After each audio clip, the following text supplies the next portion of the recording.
Hi, welcome to the Cinematography Salon podcast, a show about celebrating cinematography and inspiring both the current and next generation of visual artists, exploring the latest trends, techniques, technologies, and culture, and featuring exclusive interviews with some of the most talented and innovative cinematographers working today. Hi, everyone. Welcome back to Season 2 of the Cinematography Salon podcast. I'm joined again by my co-host, Ava Benjamin Shorr, and we are beyond excited to welcome our guest, the amazing cinematographer Ashley Connor, to the show today. Ashley is known for her work in the narrative world, having shot projects like Madeline's Madeline, directed by Josephine Decker, Sharpstick, written and directed by Lena Dunham, and Ashley was the winner of the Sundance Grand Jury Prize for The Miseducation of Cameron Post, starring Chloe Grace Moretz. We're super excited to dive into Ashley's work and perspective today, and I should also mention that Ashley was gracious enough to join us today at 9 months pregnant, so we are technically joined by two guests today, and we're just so excited to welcome Ashley and her beautiful daughter. Ashley, thank you for joining us. Thank you for having me. I'm going to pass it over to Ava to kick off the first question, and yeah, we're super excited to dive in and hear about Ashley's work and process today. Ashley, hi. Hi, Ava. It's good to see you. I guess I wanted to start off by asking about some of the collaborations you've had with a lot of different iconic and idiosyncratic directors, artists, and musicians that came out of the independent film and music scene. And I was curious what led you early on in your career to forge relationships with these folks. And then as your career has grown to larger studio projects, do you plan to continue working on smaller scale independent things as well?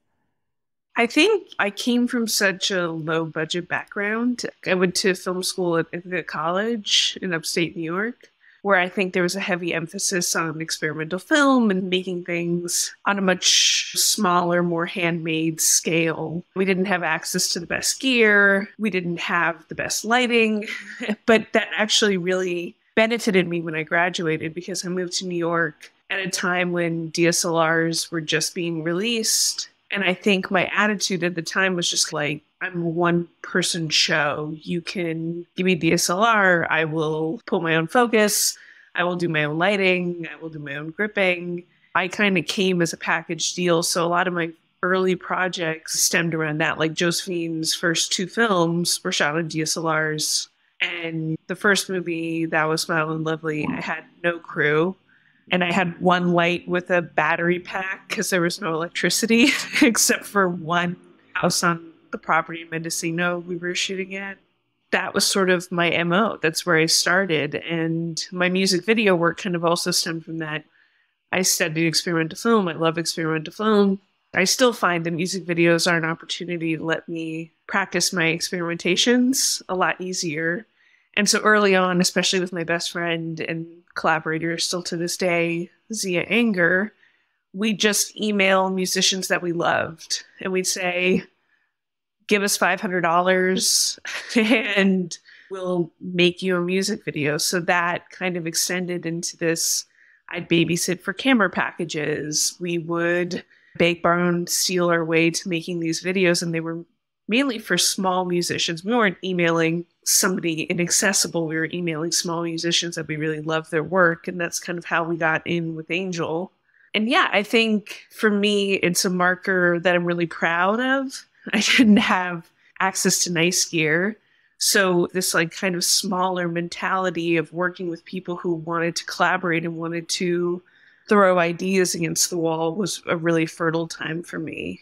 And I think that my more DIY years sort of made it much slower for my career to build at a certain point. Like it was not more damaging, but I wasn't doing commercials. I still kind of don't really do commercials. And I think my low budgetness played off as maybe a little bit more slapdash than it was or ill-considered. And so it was much more difficult to grow into the much larger projects that I've been doing more recently. And for me, it's always a bit about pushing forward cinematography and pushing forward visualizations and grinding against the monotony of what we all experience so much as artists these days, of what is acceptable work or what is commercial work. And so for me, I never let a budget define what I was capable of doing. I wanted it to fail or something. Like I wanted to push it as far as I could And, this is why I love talking to students at film schools. I'm like, you give me an iPhone and nothing else, and I'm still going to deliver something that I am proud of. You should never feel like your camera is your boss, because you can make something beautiful. And I almost think the easiest part of our jobs is beautiful imagery. The hardest part is really like getting to the heart of the story or getting to some subconscious emotional level with our images.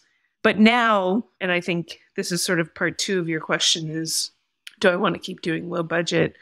I'm very honest that I did so many low budget movies back to back to back.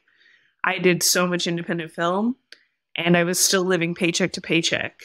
It wasn't until I kind of started doing bigger TV jobs that it really made me feel more financially secure in taking risks in my film work. And now I'm sort of in this zone where I go back and forth between the two, because I do find that my heart is mostly in the films that I do. It's mostly in the smaller work that I do. It still rests when I have more creative freedom. And I think I'm very happy and very lucky to have that balance. I love that. Wow. Yeah. You touched on so many amazing things that we're definitely going to dive deeper into as well. It was so cool to hear you talk about the priority of education, which is a huge theme on this show, is trying to give back to the community. And we'll definitely circle back on that. And then, yeah, I just love hearing about prioritizing storytelling above all else and some of those DIY techniques that you picked up early on, and how making beautiful images can be so easy. I mean, it's so true. It's beautifully said. I wanted to kind of jump into something that I found really interesting, just looking over your work, and just noticed how you've been such an integral part of some really culturally impactful projects. One example that I just love is Maggie Rogers' first video in Alaska, and how directly following that, she just totally raised to stardom, and the final season of Broad City, and how that was such a cultural touchstone during its run. And more recently, Sharp Stick, written and directed by Lena Dunham, who's obviously just such a cultural powerhouse. And I was just curious, does it thrill you to be a part of projects that make a wave like that in culture? And how do you position yourself to be a part of those? And do you think about that element of a project when you're signing on, or does it ever inform your approach or your decisions visually? Or is it something that just kind of happens after the project is received by an audience? Well, I think it sort of is a reflection of my interests. Broad City was a show I loved. It was a show I watched. It was a show I felt really deeply connected to. So when Abby and Alana kind of approached me, I had never done a TV show. I had only shot a couple pilots. And it was really trial by fire. I learned a lot doing that season. Like, low budget TV is tough TV, especially on those breakneck schedules. But for me, it meant so much to contribute to something that had meant a lot to me. And I think when I work on music videos, I'm not really doing the highest budget videos. I'm usually working with artists and musicians whose work I really respect and love, and whose music I really feel like I can speak to because I love it a lot.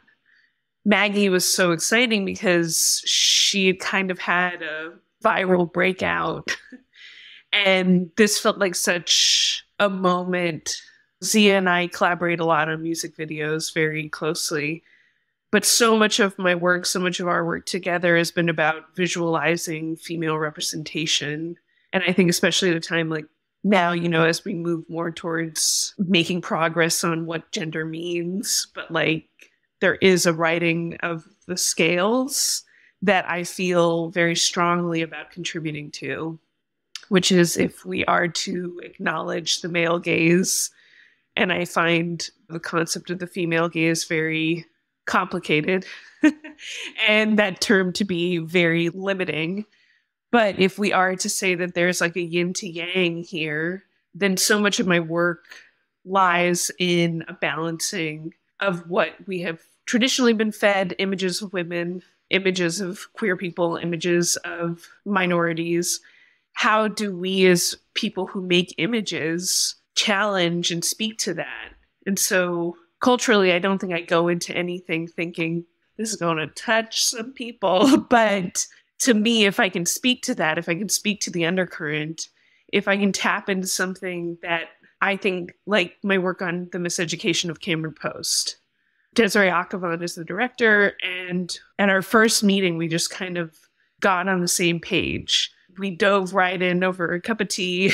And it was, I'm a queer person. It was when I was having sex with girls in high school, what would I have wanted to see on screen? What would have been an accurate representation of sex on screen for me to feel connected to? And it's so hard to define that. It's easy to be like, blue is the warmest color. This is not. No one was scissoring on the first trip out. It was like having sex with clothes on. It was a lot of different things. And so for us, the purpose of the sex scenes of that movie had to resonate with a younger audience who we didn't feel like had equal representation on losing their virginity or on having sex. And to that end, I remember reading some reviews that were I think they were specifically French, about how unsexy the sex was or something. And I was like, wow, have you missed the mark of why this movie exists and what this movie exists for? And that to me is, again, at the heart of my work. I always try to ask myself, why am I doing this? Why is this important? Why does this need to be seen? And am I adding anything to the conversation, or am I just replicating that which has been done before? And I'm not always successful, but I do try to make a fictitious relationship between those two things in the history of cinema and in pushing us forward somewhere. Wow. Yeah, that was incredible. That was really interesting to hear about, Ashley. What's interesting is I think something that I have noticed watching your films is such a honest and sincere portrayal of female sexuality. It is erotic in a way that I don't know if it's meant to be, but I think just the uniqueness of seeing that on screen, to me, it just hit me in really powerful ways. And I guess I'm curious to know how you either think about that or approach that when you're shooting those projects. That's all I think about. I think eventually if I write a book, it'll be about sex scenes visualized on screen. Because to me, eroticism is so slippery. It's not just one thing. And I think we've been fed a certain level of what eroticism or safe eroticism is allowed to look like on screen. And, do I think Euphoria is a great looking show? Sure. Do I think that some of the ways in which the women are photographed really makes me question our relationship to teenage sexuality and what that means on camera? Yes. And that to me has always been at the heart of what I ask myself when I do a sex scene. What I ask myself when I show violence on screen. What is this saying? What is this portraying and what is this showing? And something to me about eroticism is that it's not one thing. And I think we've been fed such a limited scope of what images mean and can feel like subconsciously that's what I love doing, is just kind of leaning into how to crack that open, how to show something else, how to kind of get to the heart of what it means to love touch, what it means to love sex, what it means to love another person, what it means to fuck another person. All of those things I feel like play a role in our understanding of relationships. And so to me, it's not like I have an answer, but I'm constantly trying to ask myself a new question. And every time I approach a sex scene, the kinds of questions that I'm asking myself are, what does this mean in a greater context, the macro and the micro all at once? And I try to really have conversations with the director about what it means for the character and what it means for them on these different levels, and build a visualization that can speak to that. I love that. One question that comes to mind that I'd be curious to just touch on briefly is, have you seen anything change in the set dynamics around some of these more sensitive scenes in terms of having the role of an intimacy coordinator, or just trying to prioritize a more diverse crew, or anything like that that you can speak to that you've seen work well or maybe not work well? Or for you, does it really just come down to all of the stuff that you just said so beautifully about trying to really just peel back the layers and understand what these emotions are at their core? Sex scenes are hard. And to me, on more indie stuff, I've been in rooms where I did not feel comfortable with the conversations that were happening. To me, I've shot real sex. I've shot a lot of different things. To me, I want people to holistically say yes. I want to hear yes. I want to hear people's boundaries. If an actor tells me that they do not want nudity shown, then I am not giving editorial nudity. And that's something that I really respect. I love intimacy coordinators. I love where we've gone. I've worked with directors before who were like, I don't need this. Why is this person here? And I've worked with some intimacy coordinators who I wouldn't want to work with again. But that being said, to give actors the power, because it's really hard to do this. It's really hard to take off your clothes in front of the camera, to trust people within a room that nothing is going to get negotiated in a way that makes you feel exploited. So that to me is so a part of the conversation. I want to hear from an actor, and usually I go up to them and I ask, like, what are you comfortable seeing? What are you comfortable with me showing? Because when you tell me no, I will respect that boundary through and through. Because I've also heard about directors getting to editorials like, a little nipple gets in and it's like, we won't use that. And then they put it into the edit and they're like, but what could we use it? And then even that crosses a boundary with people. So for me, I'm just always about the conversation. I'm always about people's boundaries and understanding those. And to me, if somebody feels uncomfortable, I don't want to push them. I also want them to keep on having the conversation with the people who they need to have it with to get comfortable. Because we've all been in rooms where people feel exploited, where people feel uncomfortable. And I don't think that that's where you get the best work. And so for something like Sharp Stick, which Lena, God bless Lena, sacred Lena, I had this realization when we were going to work together where Lena put her body on the line in Girls. She put her body on the line. She got naked. People called her the world's worst things that they possibly could say. And I went back to Girls to rewatch it during prep. And I was like, what was this conversation about? And so to see kind of the progress of body visualization on screen from Lena carrying a huge weight of that. When we talked about the sex, when we talked about the purpose of Sharp Stick, about the point of it, she was like, I don't ever want Sarah Jo to be naked at all. There is no nudity there. She will be fully clothed the entire time, because she was trying to speak to something else. And she was like, I've done the nudity thing. It's not that interesting to me. So like, how do we get to a level of intimacy? How do we get to a level of eroticism where it's not about taking off clothes? And I thought that that was really interesting and a really bold position for her to take, because it would have been really obvious or clean for Lena to go the other way. But she's not very obvious anyway. She's always doing her own thing, which is what I love about her. Wow, you're blowing my mind. I love this conversation so far.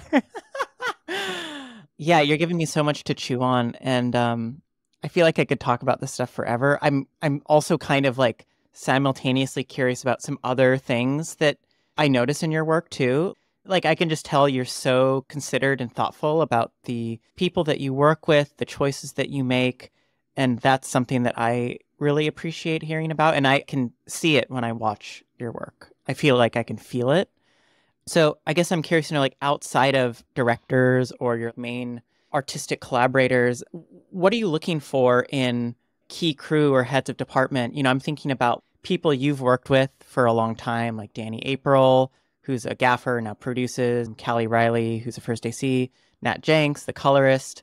And I'm just curious, are there benefits to working with people this long? And then also, I know that Danny has now moved to producing. And like, how do you fill a role by someone you've built such a relationship with? And then like, how do you look for that new person that you're going to spend all this time with on set? I've had so many significant working relationships in my life, and I've been really lucky to have those, because it's funny. I just was on a panel about Robbie Mueller, who's one of my favorite cinematographers, and I was very lucky that they asked me to be on a panel about him. And, it was after this beautiful documentary about his life. And they talked a lot about how he felt really uncomfortable working in certain environments because of the way the crew treated him. And it was kind of the first time that I had seen somebody who I had loved so much kind of talk about it in that context. Because I think in terms of what it means to be a boss on set, what it means to be in charge on set, what it means to be a person with power on set, you're constantly struggling with feeling inadequate, with feeling like you don't know what exactly it is that you're doing. I'm somebody who tries to practice kind of radical honesty, and I'm not really embarrassed to go to my gaffer and say, I don't know how to do this. How do we do this? I don't know this piece of gear. I try not to pretend like I know things that I don't really know. I had a really great piece of advice early on that was like, hire people who are smarter and know more than you.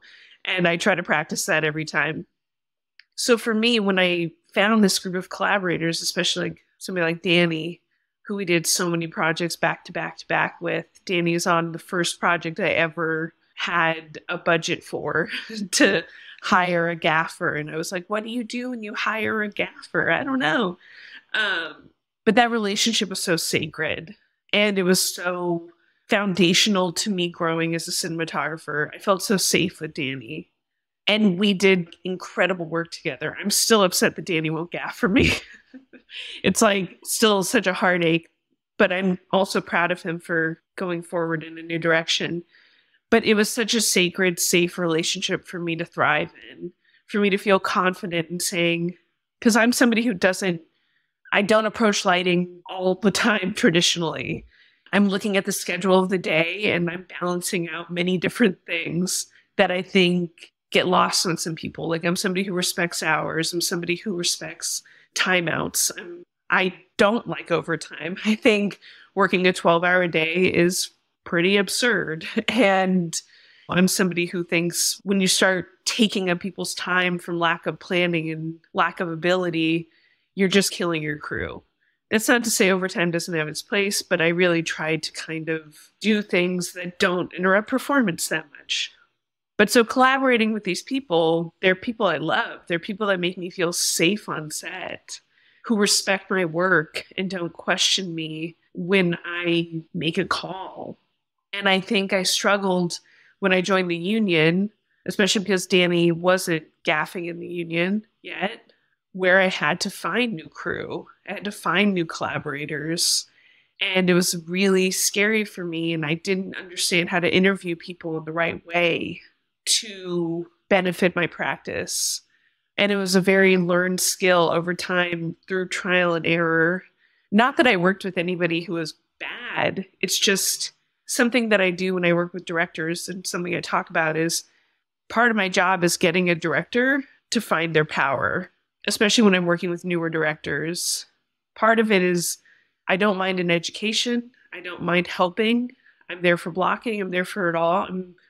As many things that people want from me, I'm capable of providing.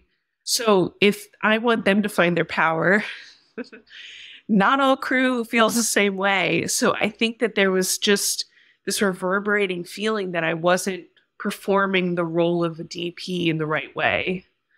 I don't sound like who their bosses traditionally have been. I don't look like who their bosses have traditionally been. And I approach things slightly differently. So for me, it just took a lot longer to learn to talk to a gaffer I was interviewing in that way so that it set me up for success. And in the past couple of years, I've had significantly better success in finding people whose hearts I really connect with, whose love of cinema, who love kind of doing things a little bit differently, who like treating their crews a little bit differently. To me, that is so much more important than working with somebody who on paper might be the best, because they might not be the best person to work with. And life is too short for me to suffer working through a day where somebody makes me feel terrible. And I feel like it really kind of happened during lockdown, where I was like, I don't want to go back to set and feel bad about myself. I also don't want to lie about the person I am. I'm kind of a goofball. I want everyone on my set to respect everyone. That's camera intern, that's the PAs, that's everyone. The way that we treat each other is very important. The way that we bring up people is very important to me. And so I've gotten a lot better at building crews like that, where I can talk to them in the interview process and be like, is this something that you care about? Because if you don't care about hiring diversely, if you don't care about treating people with respect and kindness, then actually I don't want you around me. And sometimes I make mistakes. But speaking of long-term collaborators like Callie, Danny, Nat, these are people who we share a connection beyond just creative collaboration. We share a viewpoint on why you treat people a certain way, how you approach work, how you approach life. I don't always want an emotional collaboration, but for these people who I really can lean on and I really bring into the inner circle, I want there to be an emotional connection. I want the stakes to mean more than just clocking in and clocking out. Wow. Yeah. I share the sentiment with Ava that I'm just totally blown away. Everything you're saying touches on so many themes of the show that we care about a lot. So thank you so much. So much to chew on. I love the direction that we're going with this, talking about the sacred space of set, the sacred relationships with crew. And I think it's a good segue into something that I heard you say in a past interview about lighting the space, not the face. And I've never heard it described so succinctly, but it's definitely a theme that comes up quite a bit and something that I'm personally always trying to explore and get better at. And I think it's just one of those things that distinguishes more seasoned, experienced DPs who understand story more intimately than ones who maybe are more focused on flashy lighting or certain techniques that maybe are distracting from the story. As someone who's worked with directors who I'm sure probably require lights to be not the center point of a project, whether it's like a Lena Dunham or an Abir and Alana or many other examples, but I'm sure those conversations have come up. So I'd love to just hear your perspective on that philosophy around lighting and how you've seen it work and how you like to prioritize lighting the space and not the face. Yeah, I think that's a Harris Savitas quote originally, so I'll credit to him. But for me, it's about process. So I approach my lighting in a process-oriented way. Working with somebody like Josephine Decker on Madeline's Madeline, that was our third narrative feature together. And we didn't have a big budget, but we could finally rent a couple lights. Danny was on it with me. But with the way that Josephine likes to block and likes her actors to be capable of moving, it essentially meant lighting like 280 degrees of a room. And so my process was, okay, I'm not going to be able to fine tune everything because I'd rather her succeed as a director with the process that she wants with her actors than for me to be like, if you don't hit this mark, it's not going to work. You know, that to me has never been how I approach performance, how I approach actors. I love actors. I love giving actors the freedom and the space to do things. Like if I'm involved in a blocking, and I've worked with some directors who, you know, are already like before the actor has even rehearsed the scene, are already fine tuning in such a dramatic way where they move their bodies. And that to me is so antithetical to what I love about performance and what I love about capturing performance and being present to performance. And so for me, the lighting the space, it accomplishes a few things. One, you know, I get a baseline down of what I want the lighting to look like. And two, if I'm relighting between setups, it's not going to take me as long as it normally would to relight because the space is already something that I can agree upon. And for me, that means not slowing down performance, not slowing down this kind of energy that gets built. I feel like something citizens, I don't know, like people who don't work in film don't realize is kind of the time it takes between setups can be quite significant. And that's not saying I am the quickest person all the time, but I do try to be as quick as possible because when you interrupt that flow, when you interrupt an actor's way of working, it can have really detrimental effects to performance. And again, that's not on every single project I do. That's not the purpose of every single project or setup. Sometimes it is about making it the best lighting setup, making it the most beautiful lighting setup that I can possibly have. But again, so much about my process is about respecting what the purpose and what the goal is that we have in the story that we're telling. But I think because I came up using a lot of natural light and using the space to my advantage, it was really about being in spaces and tracking sun and looking at the way light moves and really trying to use that to my advantage. And that has really influenced the way that I approach my lighting on a much bigger scale. When I can put a 20K outside, when I do have the ability to do that, I'm still asking myself the same questions on motivation and light. Because I think to find some sort of theory of lighting, for me to understand, I have to find a way through. And finding a way through kind of, to me, is trying to find something. I don't want to call it always natural because I think that that gets misconstrued too easily or dumbed down to people as a way of diminishing somebody's artistry is to call it natural. And I think that that is also really detrimental to what we do as artists because it can all play to like the emotion, the story, everything. But for me, it's just about using these tools and finding a way that makes sense for what the job at hand is, the goal is, and the story is. Now, that's not like, I also like to have fun. I also like to add color, add heightened realities. But again, I have to be able to rationalize it in my head. And that lighting a space kind of makes it more rational to me. Or what is the motivation here? I'm somebody who can get down with most things. But if somebody just wants to do something because it looks cool, I question that. And that doesn't mean that we're not going to do the thing that looks cool. I just want to know why that's the choice.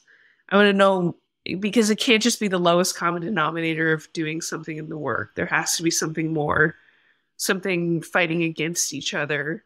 But to me, it's just about asking ourselves the right questions on why we make images. I got to interview Ed Lockman once. And a question I had for him that he didn't really answer.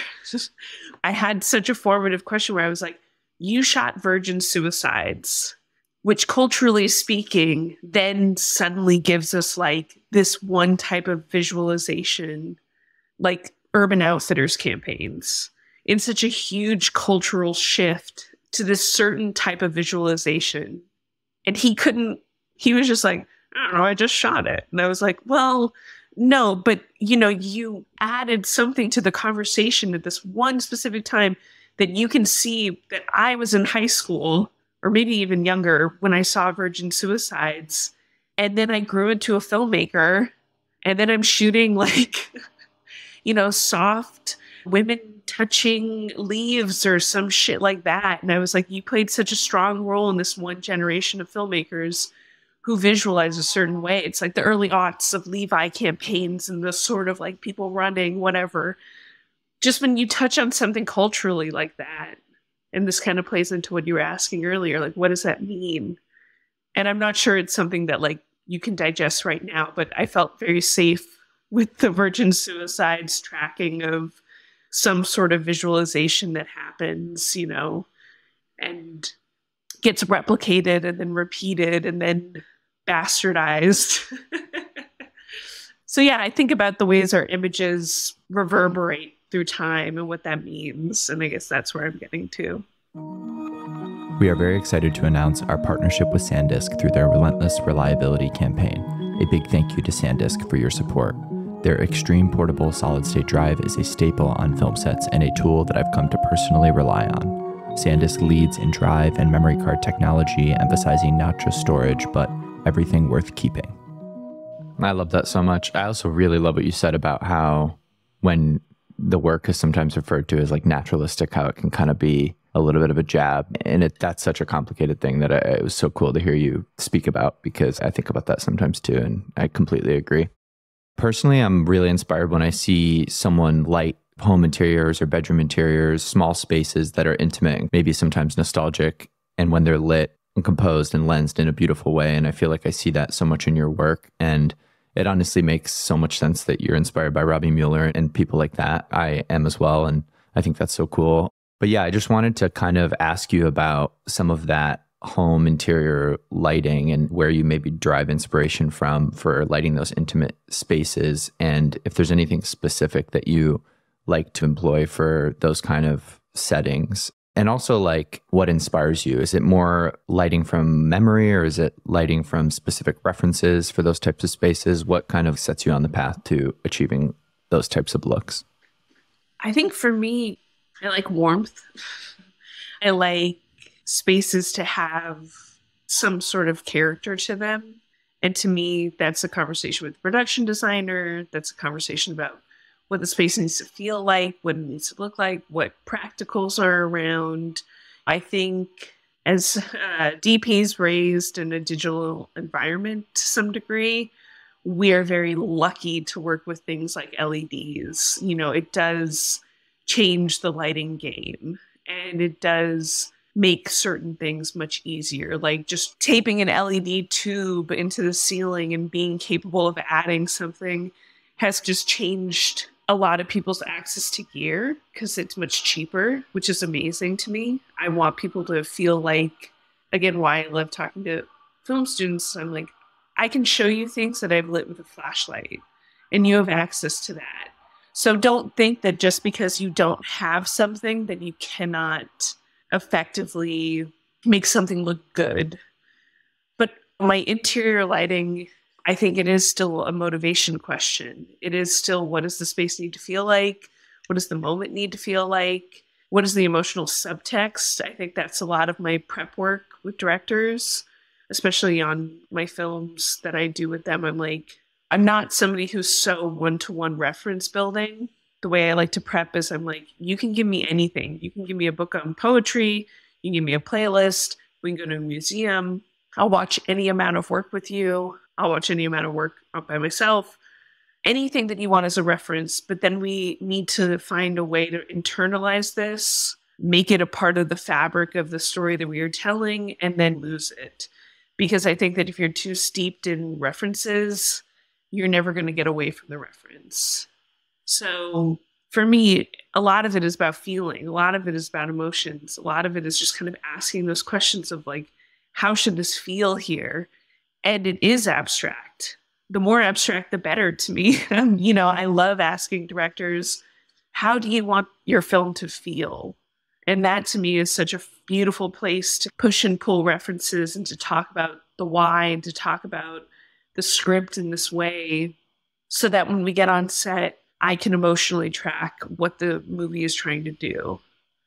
It's so cool to hear, even just like the point about the accessibility of LED and how malleable and accessible it can be to use those units. And then I imagine that from everything else you said, there would be a theme about trying to access that feeling. It's super beautifully said. Yeah, and I guess I wanted to like talk more about the emotional connection you have with projects, because I just sense that a lot of times, say from the lighting or the handheld camera work you do, there is such an intimacy with what you're doing. For example, like that Waxahachie music video, I think that's how you pronounce it, is so crazy good. And I can't quite put my finger on how you did that. I don't think that's ever something I could do. And I think that handheld operating can be so deceptively difficult. I think sometimes when I'm watching like a Claire Denis film and Agnes Goddard will do some sort of there's like two people walking down the street and then she'll like tilt down to someone's hand and then there's a little thing that happens with the hand and then she tilts back up to the face. And I'm just like, there's such an intimacy there that is so difficult for me to, I mean, I get it. I've done handheld stuff where you're that connected with it. But I think that to me, it's a lot more mysterious than, say, a big crane shot or a complicated oneer with a lot of extras. Like, to me, that is technically precise, but the emotional registering of nuance is such a beautiful thing to witness. And I think it kind of doesn't get appreciated as much. So I guess I wanted to like talk more about your process operating, especially handheld, and how you physically engage with that. And then I'm assuming that you're interested in this personally. I want to know what's at the root of that fascination and that connection to it. Well, I think my cinema parents would probably be Agnes and Robbie. If I could be the child of two DPs, and I've been lucky enough And I'll brag a little bit, but Agnes is a friend. We've spent some time over the years together. She's my friend, which is, if I could like cry that Agnes, we text. But she's just been such a hero, and my favorite kind of films, the films that transformed me. I try to think about like the first time I watched Beau Travail, the first time I watched Morgan Caller, the first time I watched Carlos Regatas's Stella Leet, like the first time I experienced these movies that kind of had a feeling of movement and freedom in a way that maybe I hadn't experienced from a lot of other cinema, and the way that it touched me emotionally. I think that that's where my love of handheld stems from. And it's so present. And I think it does, again, I'll talk about like bastardization. It does get shit on a lot, or it just kind of gets cheapened in this way when people talk about it, that I find very frustrating, because I think to me, and I couldn't talk about this at the beginning of my work, I can only talk about it much later when I kind of experienced, I don't want to call it trauma, but when I kind of had more separation from some of my more experimental handheld work, I could really define what felt different about it for me and what I found challenging about it. And it is a practice. It is, when I go into that space, what I realized is I cannot do that on every single project, nor do I want to. I love using dollies. I love using cranes. I love using a tripod.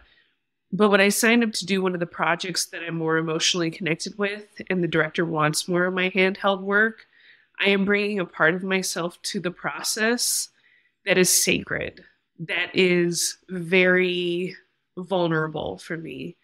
And I didn't realize that early on. And it's exhausting, because I think when you're opening yourself up to true improvisation with the camera, then you're asking yourself to work in a different kind of way. I'm asking myself as a collaborator, as a performer, as a human being feeling in the moment, to perform much differently than I am when I'm working a different way. And I find it very exciting, and I find it very draining. Like, I cry at the camera a lot. I'm weeping behind the camera a lot. I'm so present to the moment that it's really difficult for me to separate sometimes, and I get very exhausted. And I'm somebody who, I'll put the camera on my shoulder and go 14 hours straight. But it's not the physical exhaustion that gets me, it's the emotional exhaustion, because I'm so open. I'm like a bleeding heart in front of people. And it is very scary. It's like, I've had directors ask me to kind of do that work who aren't prepared for the outcome, because you really have to work with a director who is capable of failure, who is open to failure, because that kind of work fails a lot. And it is intuition based. It is about what you are seeing, what you're feeling. And I'm operating with two eyes open, and I'm looking at all these different things at once. And it's extremely active. And you feel, like I said, very vulnerable. So when I've worked with directors who've asked me to do that, and then their notes are very specific, I'm like, you're not going to tap into the best version of me, because you're not letting me feel the moment. That's where the beauty happens. That's where the magic happens. Like, that's where the unknown exists. And I think that that's where the specialness of the work can breed. So it's really building a trusting relationship with the director who lets me fail on set and doesn't keep it's similar to an actor in a major way. You have to like shape me. You have to guide me. I'm like a little soft ball of clay that needs kind of love and support to foster and keep that creativity going, because it really does take a lot out of me. And handheld for me, I think when I work with a new key grip who's never seen me operate, they get a little taken aback, because I am kind of a maniac with it. I'm sliding on my knees, and I'm popping back up. I'm like rolling over. I'm doing things that push me physically. And they're just like, you're an absolute maniac. And I'm like, I'm not going to say no. I'm not going to disagree with you. But I've also realized, I'm a black belt in Hapkido. And I think that early training really plays a role in my handheld that I've kind of connected with a little bit more in the past couple of years, where I'm like, oh, right, I do kind of move a very certain, like, funny way with my legs and with my body. And I think operators are so talented, they're so incredible, they're so valuable. But in America, we have this system that dissociates DP work also from operating. And I think I come from a more European mentality that you cannot take my eye out of the equation because it's about the eye. And so if we are to talk about the eye and what you bring to the table, it's not just my lighting. It all kind of plays into what I think makes my images not holistically different from other people's, but what makes them mine.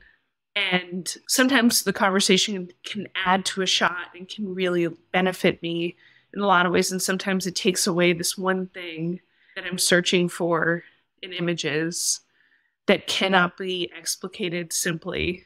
It just is the feeling of an image. And that's where I think my true cinematic heart lies, is in what that one thing is that you cannot explain. You know, I think I get asked that question a lot of like, what makes your images you? And it's like, I actually kind of don't know. It's just about perspective, right? It's about what we bring to the table. It's why it's so important for diversity on set. It's why it's so important for people to tell their own stories. It's why it's so important to have such a robust and diverse crew and group of storytellers, because that's what adds to the fabric of storytelling. And that's what adds to like the fabric of cinema and changes the way we look at it. Do I think people can tell all kinds of stories? Yes. But is there value in people being able to tell their own story? Yes. And that's something that you cannot quantify. That's something you cannot define. It's not something that I can say one way or the other.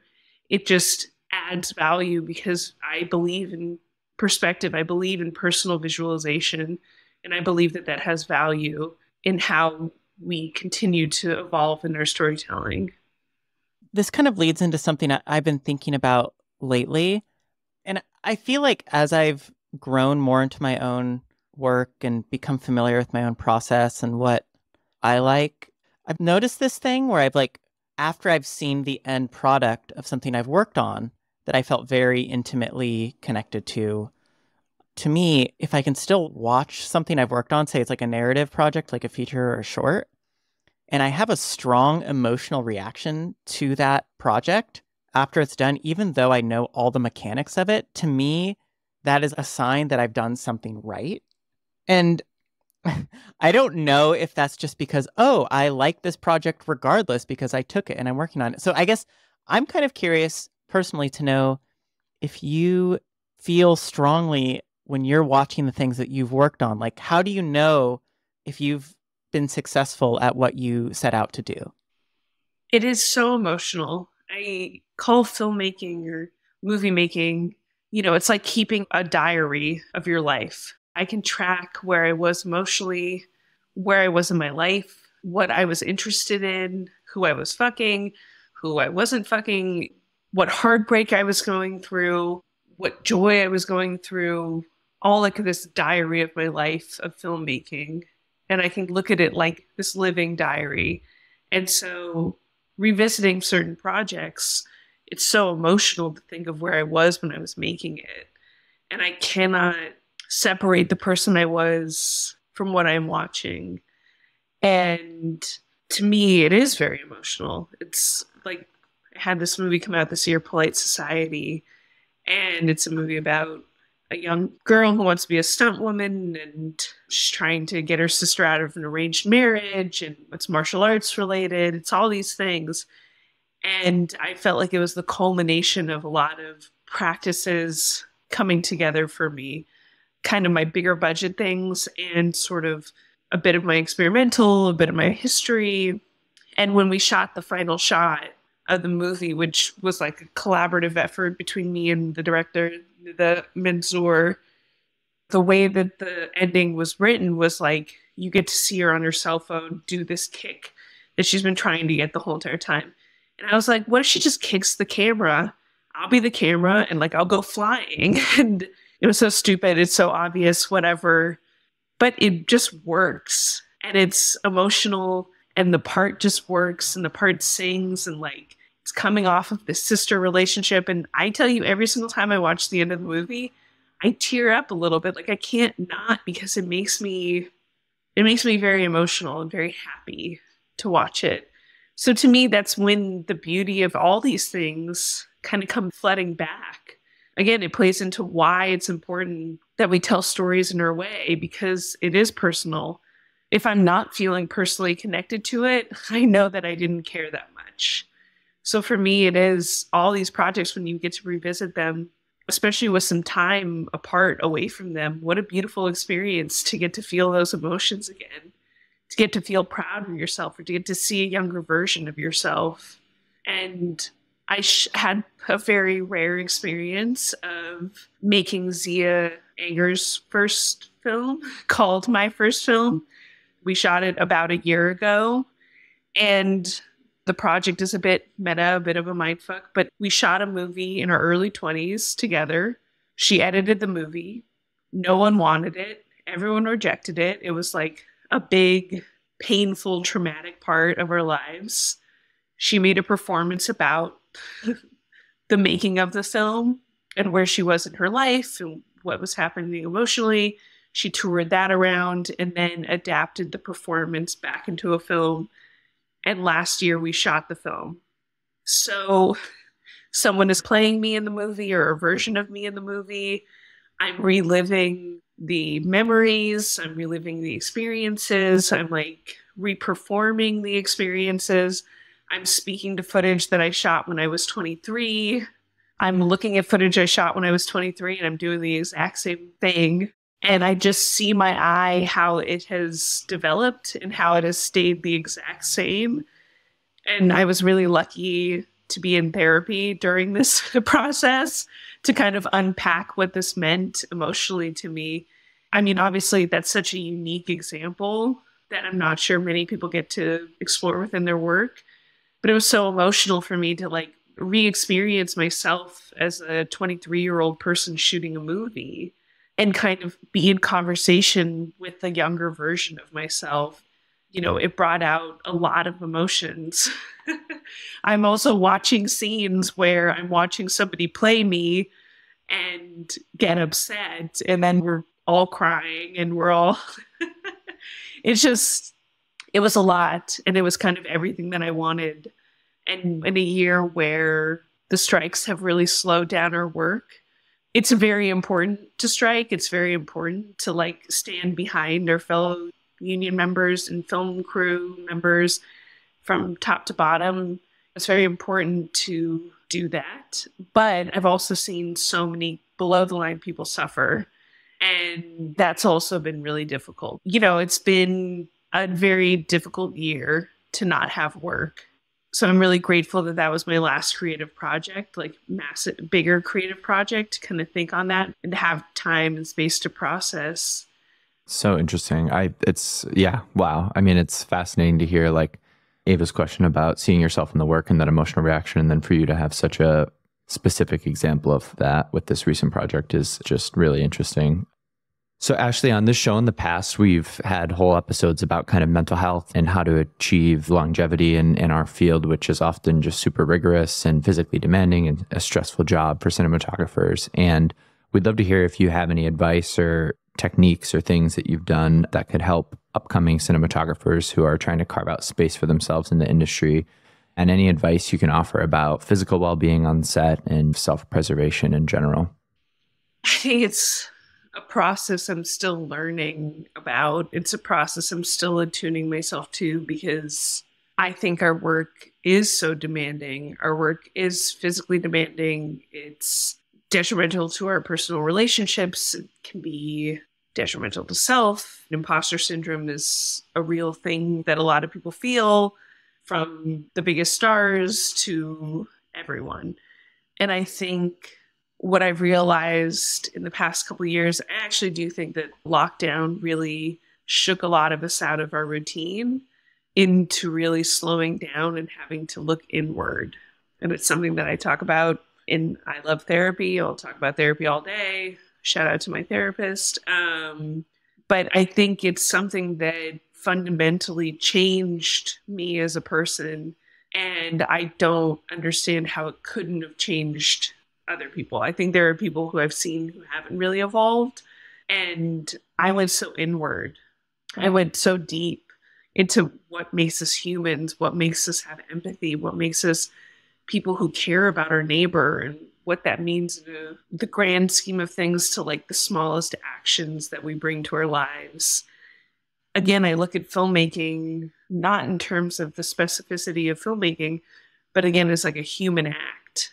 It is a very human act to tell a story, to bring people into human relationship understanding, want to be known in this way, to be seen in a way, is so much about what resonates with the best films that get made, the best TV that gets made, the best art that gets made, the best music that gets made. It's about being understood. And so for me, I think I don't really have it all figured out because I think we're constantly changing, we're constantly growing, I'm constantly learning new things about myself.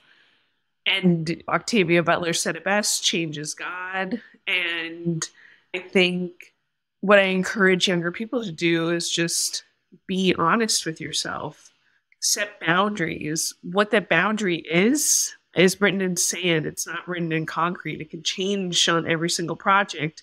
It can change daily, but you really have to listen to yourself and listen to your own personal boundaries and try to respect those. And I think that there's such a capitalistic means of talking about like treating yourself or talking about self-care. Yeah, there's such a capitalist means of talking about self-care that I think it gets poo-pooed a lot. But really, I try to tell my crew or my younger crew, I'm like, it can be the smallest action. It can be so small for you. It can be just an eye cream, whatever. I don't care. It's not for me to define for you what this personal action is, but to try to protect yourself in some capacity is so important for the work that we do. Because the hours are long, people can be mean, people can be rude, people can be dismissive. So to protect yourself in some way is such a sacred act.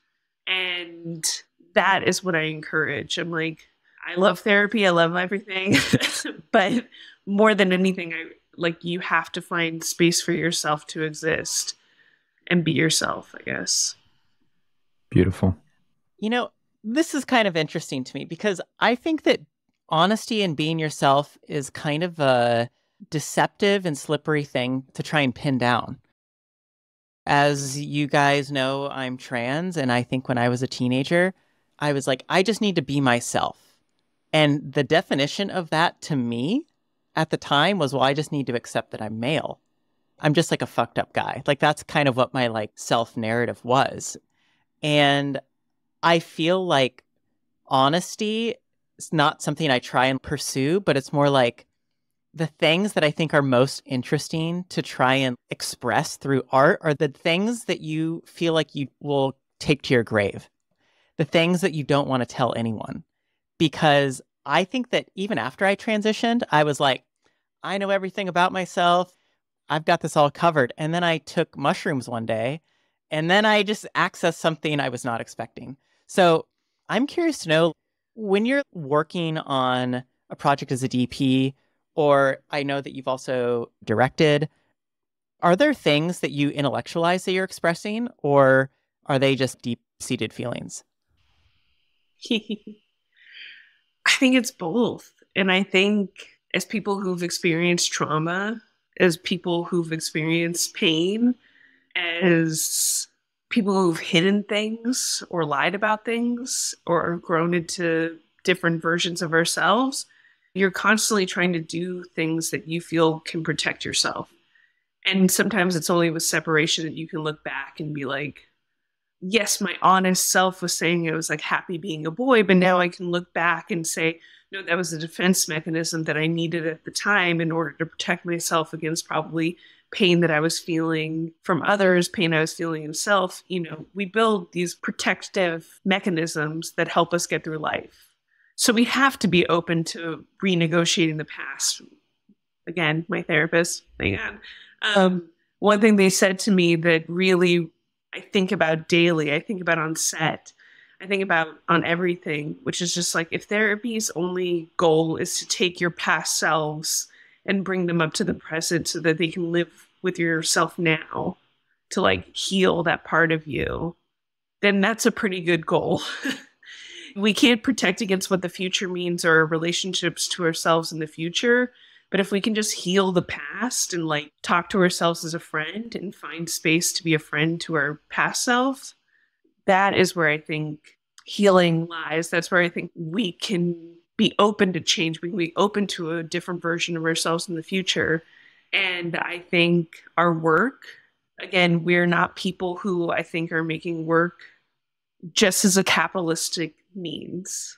And so if the goal of the work is to not just sell a product, then you have to bring something personal to it. You have to bring yourself to it. You have to bring some aspect of yourself to the table. And that to me is so important. And I think it is so emotional. It is so draining. It is so everything. It's all encompassing it, but it's also probably the only thing that we want to do with our lives, with our art, with what we have to say. And it's what makes being an artist so valuable is that we're able to open ourselves up like that. We're able to show a part of ourselves that feels very private. And whether or not audiences take that away, it is coming to the table with that. And I think you put yourself on the line when you do that as an artist. And that's my most exciting, favorite kind of work.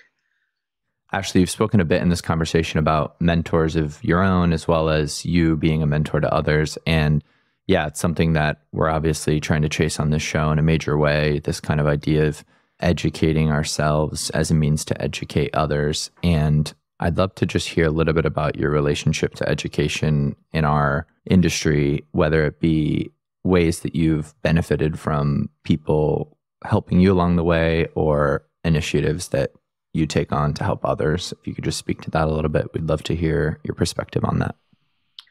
You know, I think in a lot of ways, I didn't have a mentor when I was coming up. I didn't go to grad school. I only went to undergrad. I felt very alone for a lot of my career in terms of navigating things and having somebody to talk to. And so for me, it's been a very big point of mine to try to mentor as much as possible.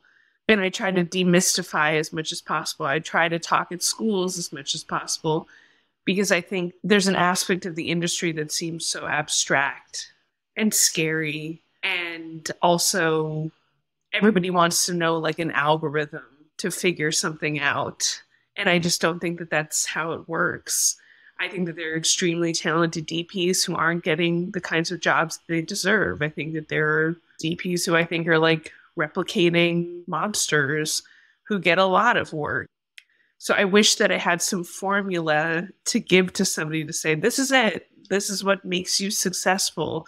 But it's just not how it works. So I try to be as honest and open. That's why I talk a lot about how when I did only indie films, I still lived paycheck to paycheck. I had no savings. I had nothing. Because I think that some people don't understand that there are really wealthy people who who exist in the industry, and they're not just directors and writers or producers. They exist at all roles. And so when you look at somebody's career and you say, how did they do that? It's like, well, I wonder who's paying their rent. You know, we all have to make sacrifices in a certain way.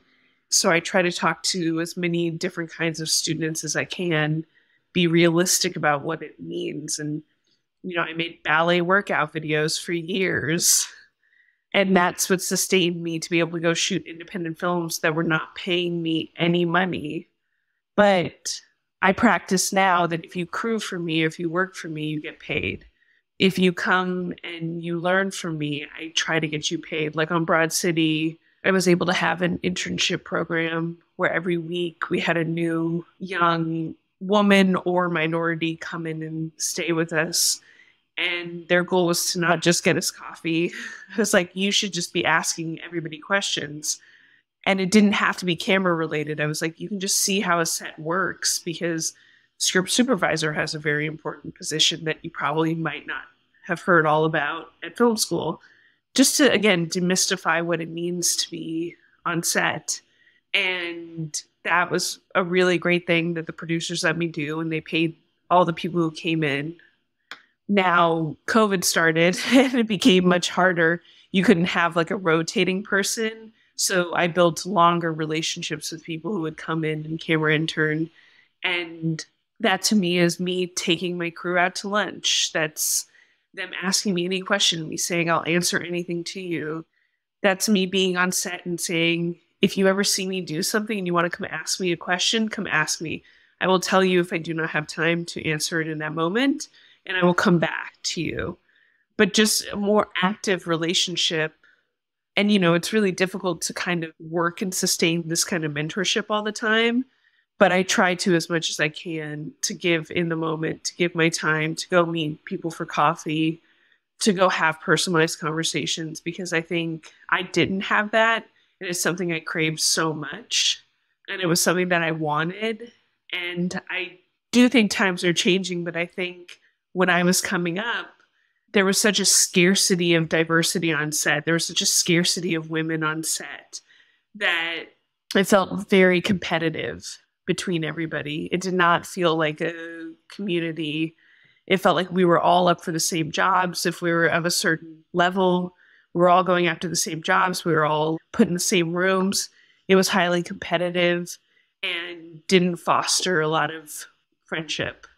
And I think that's finally changing, which is amazing. But still, when I go and I talk to students, they'll still come up to me and be like, you're the only woman I've ever seen do this. And I'm like, we got to get you out more. Like, there are more of us. We got to let you know that there are more. But until that day stops on set, until an A-list actor doesn't come up to me and say, I'm the first woman that they worked with, shit like that, where you're just like, that's crazy to me, but it's true. And that's why I've always there was a time where it was very popular to be like, we're going to have an all-female set. And I was like, that's actually not progress to me. I wasn't interested in it. And I tell them, I was like, I'm not interested in that.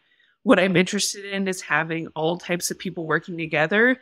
I'm interested in parity. I love the sentiment, but when you negate people, it doesn't bring us forward. It doesn't show other people that there are different kinds of bosses. The most important thing on set for me has been to have like a 60-year-old lamp operator see me as their boss. And that is where they might not trust me. They might not like me. They might think I'm a goober and really not think I know what I'm doing. But to have them see me, that just changes it just a little bit at a time.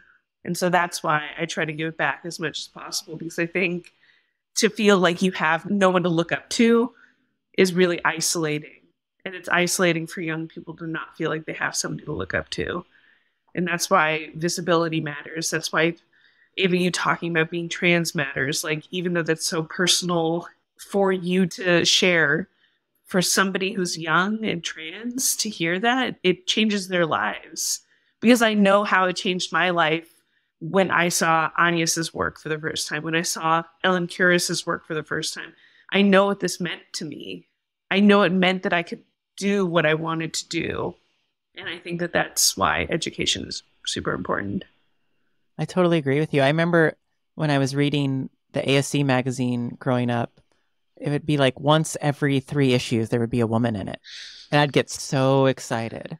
And you'd be like, what does she do? And it's like, I'd get so excited. Now it's a lot more common, but.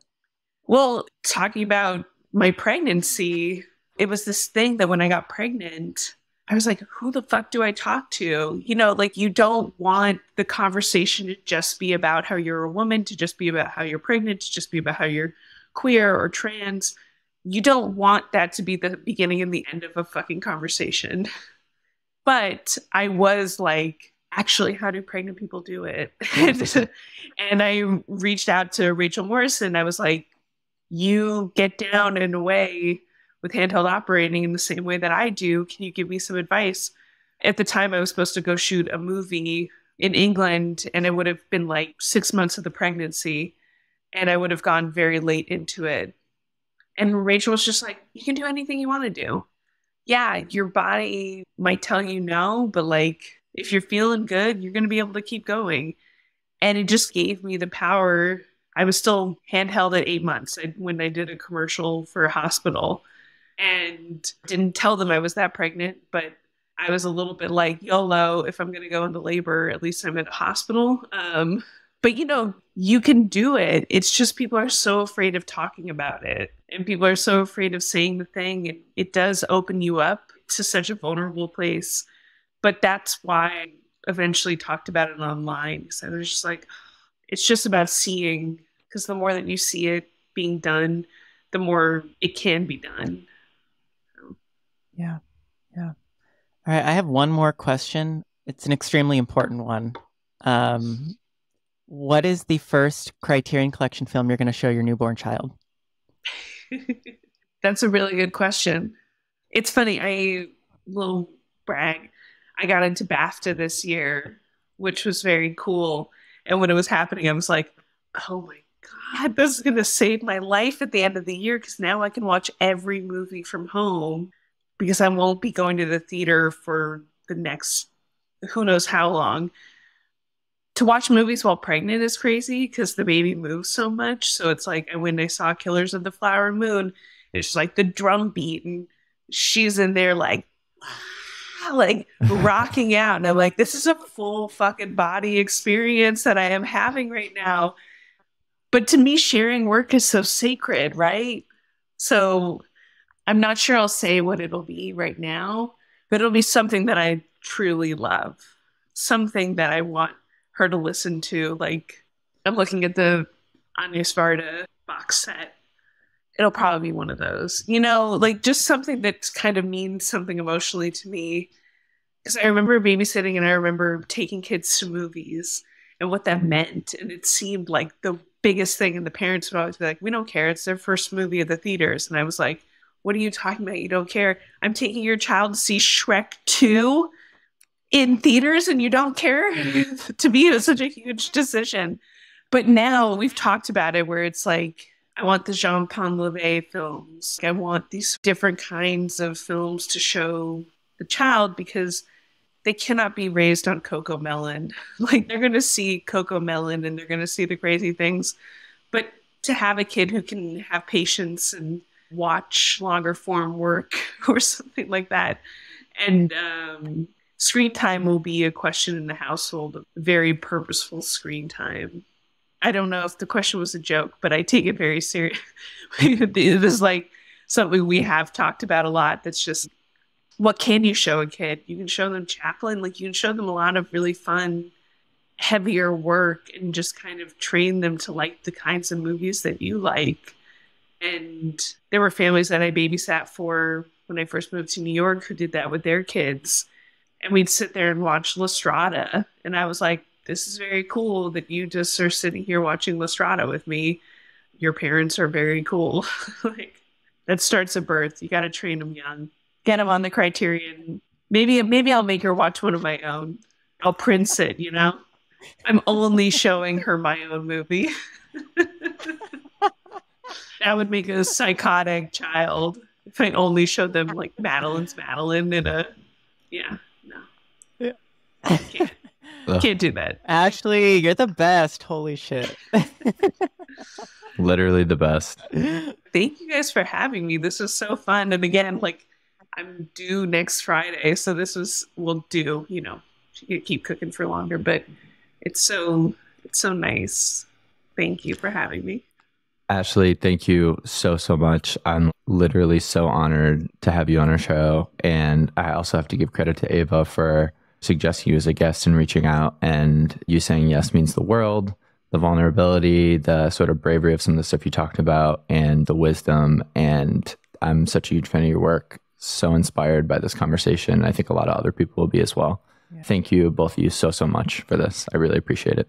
Thank you, guys. This episode of the Cinematography Salon podcast was produced by Peter Pascucci, Ava Benjamin Shorr, and David Kruta, with original music by One Wave and edited by Corey Abel. We created this episode in partnership with the Cinematography Salon, and we would like to extend a special thanks to the Salon community for supporting our efforts with this show. We'd also like to extend our gratitude to Able Cine for their continued support. If you're unfamiliar with their offerings, Able Cine provides services such as equipment rentals, sales, maintenance, training, and much more. Additionally, they host complimentary events at their various locations. For more details, please visit ablecine.com. If you enjoyed listening to the show, we encourage you to subscribe to our podcast and follow us on social media to stay up to date with our latest episodes and news. Thanks.